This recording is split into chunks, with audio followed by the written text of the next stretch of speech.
जी, इस वक्त चेयरमैन तहरीक इंसाफ इमरान खान साहब के वकील शेर अफजल मरवत साहब हाई कोर्ट में समाअत के बाद बाहर आ रहे हैं। इनसे पूछते हैं कि क्या डेवलपमेंट हुई है हाई कोर्ट के अंदर। आज इन्होंने अब से कुछ लम्हे पहले इमरान खान के केस में दलाइल दिए हैं।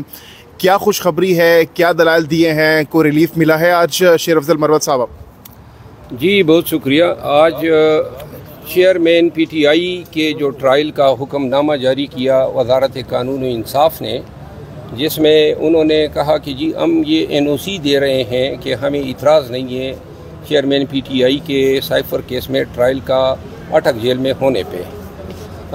इस NOC को जवाज़ बना के जो फाजिल जज साहब हैं डेजिग्नेटेड कोर्ट के,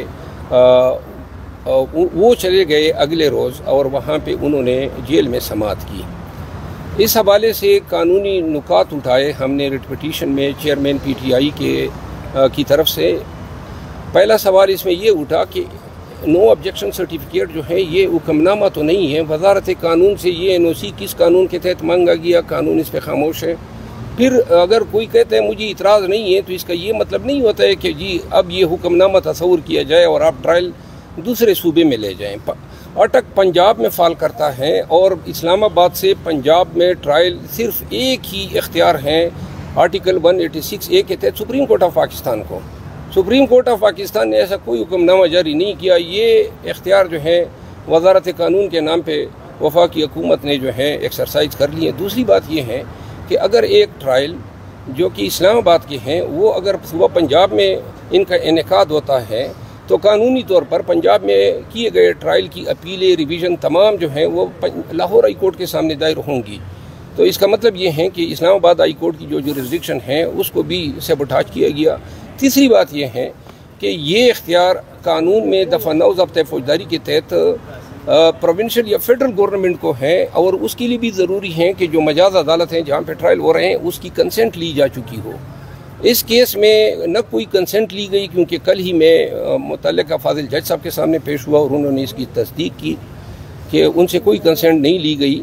और दूसरी बात यह है कि चीफ कमिश्नर इस्लामाबाद का या वजारत दाखिला का ऐसा कोई हुक्मनामा जारी नहीं हुआ जिसमें उनको कहा गया हो कि आप ट्रायल वहाँ पे करें। चौथी इसमें अमर यह था कि इसी जज साहब ने, जो ट्रायल जज साहब हैं, उन्होंने प्रोडक्शन आर्डर जारी किया था, जुडिशल एक आर्डर था और वो मैंने कापी लगाई थी जिसमें जेल हुकाम को हिदायत की गई थी कि 30 तारीख को अदालत में पेश करें। वो हुक्मनामा न किसी ऊपर की अदालत ने सेटिसाइड किया, न उसी जज साहब ने रिव्यू किया और इस एग्जेक्टिव हुक्मनामे की बुनियाद पे उस जुडिशल आर्डर को ओवरराइड करते हुए ये जो ट्रायल है इसके लिए जज साहब जो हैं वहाँ पे गए। यहाँ पे दो और भी कानूनी नुकात हमने उठाए। ये जो जज साहब हैं ये ATC जज 1 हैं और एंटी टेररिज्म एक्ट 1997 के तहत या हाई कोर्ट का जज या फिर डिस्ट्रिक्ट एंड सेशन जज जो हैं वो ATC कोर्ट का जज बन सकता है। यहाँ पे साइफर के लिए जिस जज साहब को उन्होंने मुकर्रर करना था वजारत कानून ने, वो मजिस्ट्रेट की तारीफ में आना चाहिए था। इन्होंने सेशन जज को मजिस्ट्रेट बना दिया अपने हुक्मनामे में और ये 15 दिन पहले एक और जज साहब थे, उस जज साहब को हटा के इन्होंने इनको लगा दिया। ये सारी चीज़ें हमने चैलेंज की। इस सब के पीछे यही एक महरक है। जब तोशाखाना में चेयरमैन PTI की अपील सस्पेंड हुई तो कानूनन उनको जो है अटक जेल में मज़ीद नहीं रख सकते थे। अब अटक जेल में मज़ीद रखने के लिए ये गैर कानूनी हुक्मनामा जारी किया गया और अटक जेल से जो हमारे ख़दशात हैं वो सबसे पहले से आपके इल्म में है। हमने पहले से इस पर एक रिट पिटीशन मैंने दायर की हुई है और जिसमें हमने इस्तदा की है कि उनको अडियाला जेल मुंतकिल किया जाए।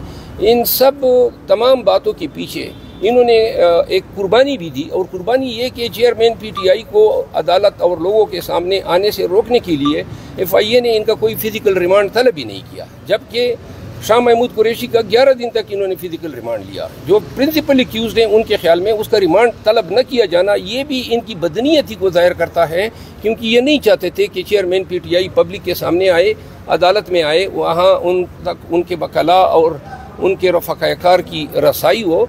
और इस सब के पीछे महरक ये है कि साइफर पे वो चेयरमैन PTI के बयान को रोकना चाहते हैं, जिससे एक बोंचाल आया हुआ है यूनाइटेड स्टेट्स ऑफ अमेरिका में जो बाइडन की हुकूमत को, क्योंकि इसी चार्ज पे डोनाल्ड ट्रंप जो हैं वो अब जेल में हैं। उन्होंने सदारती इंतखाबात थे بیلاروس میں اس میں مداخلت کی تھی، اور یہی چارج اب جو بائیڈن کی طرف آ رہا ہے، اور یہ جو لیکیج ہوئی ہے سائفر کی امریکن سائٹ سے، اس کے بڑے ہی مہلک نتائج برآمد ہوں گے برسر اقتدار پارٹی جو یونائٹڈ اسٹیٹس میں ہے۔